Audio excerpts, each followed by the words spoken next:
Welcome back to The Deep Dive. Today, we are taking on a stack of materials centered on a really charged moment in recent history, December 1st, 1976. Right.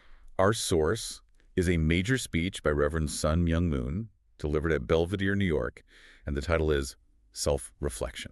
And then the context is, well, it's everything here. This isn't just some regular sermon. No. This speech was delivered at what the speaker called the culmination of providential history. You know, crossing over the crest. But you'd expect a celebration. You might expect an exhausted celebratory atmosphere. Yeah. I mean, the movement had just pulled off its most visible public successes.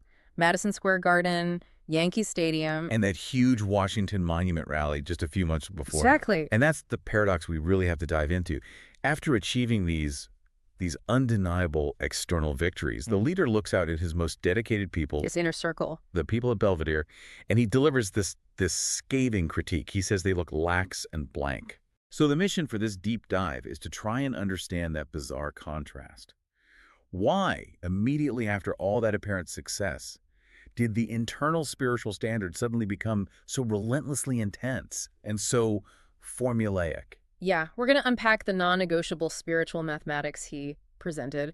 The core message seems to be the success outside means absolutely nothing if you don't secure the highly specific, demanding success inside. Okay, so let's start with a sober reflection on the movement's past. He looks back at, the 30-odd-year history of the Unification Church, and he notes that for members across different continents, it's been a painful zigzag path for a lot of people who eventually fell away. And he paints this vivid, almost torturous picture of these ex-members. He calls them the most miserable. The most miserable. These were people who were once considered the absolute vanguard, the light of the movement.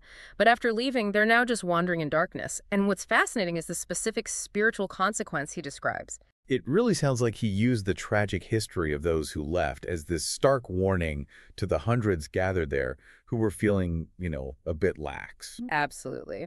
The torture for the fallen, he says, is that the core principles are so deeply implanted that they can't just ignore them, but they're too ashamed to come back. So they're stuck. That's right. They are suffering this deep loneliness and despair. They long for their previous days, but they're spiritually adrift. They can't find another movement that operates on what they now see as a higher dimension. So they can't go back to the established churches they left. No, and shame prevents them from rejoining the movement. They're just trapped in this kind of purgatorial state. And the cost of this failure, he emphasizes it goes way beyond the personal. Oh, yeah.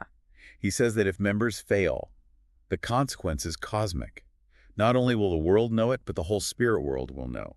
You'll feel like you're perpetually trapped in a prison. Prison of regret. Okay. So to combat that risk, he needed to identify who was truly committed.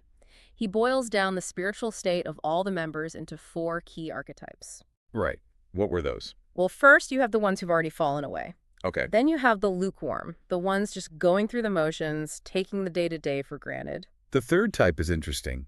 They're in the vanguard, they struggle hard, they achieve great things, but they get self-centered. They get proud of their accomplishments and start judging others. And then there's the last one, the preferred type. And it's the most demanding. This is the one you're supposed to be. Exactly. These are the members who struggle the hardest, they do their utmost, but they are always self-reflecting, always feeling like they fall short. They're determined, sacrificial, and constantly repenting. So the lesson is crystal clear. If you aren't constantly struggling and feeling like you're not doing enough, you're spiritually complacent. And you're on the path to becoming one of those miserable fallen ones. That intensity is it's striking. And it connects right back to that core critique. Members just weren't as serious about those huge rallies as the leader and God were. They got lax right after the success. Exactly. And so now he introduces this absolutely clear mathematical course of restoration. It is all tied to the number 7. This is critical. He asserts that this 7-year course is necessary to indemnify or, pay back the 6,000 biblical years of history that had been lost. A process of spiritual repayment. Yes. And this course demands that a foundation is laid across 7 ascending levels. Individual, family, clan, tribal, national, and then worldwide. So those levels, they dictate the structure of the course itself. Precisely. He breaks down the 7 years. 3 years for the Public Ministry Foundation, 3 more for the Family Foundation, and the final year is like the Sabbath, the fruition period. It's a ladder. You have to meet these conditions. You have to, if you want to be connected to the worldwide foundation he believed he'd already laid. And here's where the individual mandate becomes just incredibly intense. The specific numerical goal, it's tied to the number 84. 84. You have 7 years, 12 months in a year. It multiplies out to 84. And the mandate is non-negotiable. Win 84 spiritual children or disciples in 7 years. That means a minimum of 1 new person brought into the movement every single month for 7 years straight. For 7 years. And he presents this not as some organizational goal he invented, but as the God-given formula. I mean, winning 1 person a month for 7 years, that sounds statistically crushing for most people, even the most dedicated. Did the source material address that kind of pressure? It did, but by framing it as a historical necessity, he connects the number 84 directly back to Jesus' unfulfilled mission. How so? He argued that Jesus needed 12 devoted disciples and 72 apostles, which totals 84, to form the solid foundation for the kingdom of God on earth. So because those 84 failed, the kingdom couldn't be established then. That's the argument. So this new mandate is seen as paying back that historical failure. And this 84 requirement, this set the minimum condition for receiving the blessing, which is marriage and starting a family in the movement. Precisely. You have to bring in at least 3 spiritual children as an absolute prerequisite. He even cited his own experience, saying he had to fulfill this condition himself. He won 3 spiritual children. That's what he said. Before he could receive his wife, mother, to begin their family, it's a litmus test for your spiritual maturity. Okay, so that individual mandate feeds directly into these massive organizational goals. What were the high-stakes goals in 1976? The immediate minimal goal was to win 30,000 members by the end of 1978. So just 2 years. Just 2 years. And he stated very clearly that failure to meet this foundation could force him to leave the U.S. He saw that number as the absolute minimum needed to create the conditions for a miracle in America. And if we connect this to the bigger picture, the work in the U.S. is central to this whole global strategy, isn't it? He defined 4 champion nations. Yes. Korea, positioned as the Adam nation on God's side, then Japan, the Eve nation, America. the Archangel nation, and then Germany, representing the Adam nation on Satan's side, which had to be restored and unified. So those 4 nations formed the axis. The axis upon which global restoration must pivot, and they were already looking past the U.S. Right, the ultimate destination after the Washington Monument rally wasn't another American city. It was Moscow. It was Moscow. That meant winning over the communists, and that would require the movement to be fiercer and stronger than they are. But this ambition was shadowed by immediate danger. He sees dark clouds hovering over this nation. Yeah, and we should be clear here, we're just impartially reporting on the serious religious and geopolitical tensions he predicted in the source material. He warned of a growing, invisible tension between the Jewish people and other groups. Specifically, he predicted a battle emerging between Jews and Christians. And he suggested that the Jewish people, seeing the Unification Church's rapid growth and influence, might feel seriously threatened. And band together to oppose our movement. Right, fearing it would undermine their prosperity and existing power structure. The stakes he laid out were apocalyptic. Absolutely. He said if the Unification Church failed to unite Judaism and Christianity, Which he believed neither could do on their own. right.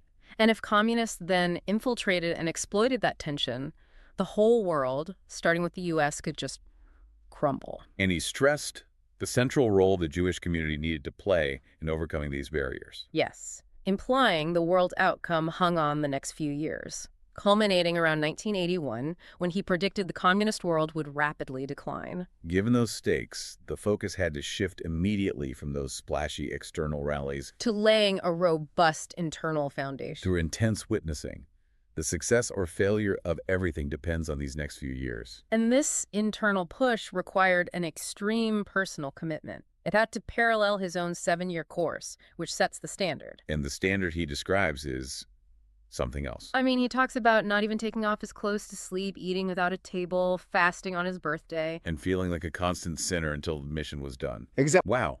I mean, that sets a standards of spiritual seriousness that most movements today wouldn't even dream of demanding. How did that land on a group that had just celebrated these massive stadium victories? It was meant to shatter their complacency. And to achieve that 84 spiritual children goal, The strategies were incredibly concrete, almost bureaucratic. You're talking about the card system. Yes.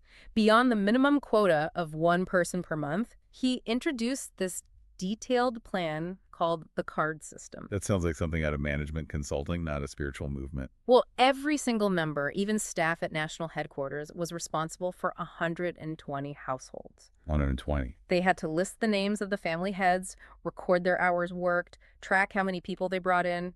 You had to check this card constantly. It was a self-reminder, a form of perpetual self-assessment. A quantitative measurement of your spiritual effort. Pretty much. And they also used very precise family witnessing strategies. Oh, what kind of strategies? They were encouraged to, say, organize big birthday parties for relatives and use that opportunity to invite a capable lecturer to introduce the divine principle, the core teachings, during the after-dinner speeches. Turning family events into strategic outreach. And the literature outreach was highly systematized, too. Also, One person was assigned to lend divine principle books to 120 households, and they had to classify the families into A, B, and C classes. so you'd focus your energy on the A class first. Exactly. Once you successfully won members from that A group, you were then supposed to bring them along to witness to the B and C classes. Creating a kind of geometric multiplying effect. That was the idea. And the conclusion of this whole internal push has a final twist. The goal is to create such a favorable environment that new members will eventually just flood in without active witnessing. But there's a catch, isn't there? There is. Even when that happens, only the dedicated few, the ones who had actually fulfilled the 84 disciple mandate, the original strugglers, they would be the only ones qualified to receive them as their spiritual children. The foundation dictates the inheritance. You only get to harvest what you first struggled to plant. So what does this all mean? Our deep dive into this 1976 mandate shows it was anything but a feel-good speech after a victory. No, it was a radical, formulaic antidote to complacency. It emphasized that spiritual success was measured strictly by that 7-year course and the 84 spiritual children mandate. The external victory had nearly crippled the internal foundation by breeding laxity. And the penalty for that was predicted to be catastrophic, allowing global communism to ascend if the foundation wasn't laid by 1981. And so we have to reflect on the enduring power of a mission like this. When the projected deadlines, 1978 for the 30,000 members, 1981 for the communist decline, when those have long since passed, what happens? Does the sheer intensity of the mandate itself, the idea of perpetual self-reflection and struggle toward an impossible quota, does that become the lasting tool for shaping behavior and identity? So it's the relentless formula, not the historical timeline, that ultimately defines the commitment.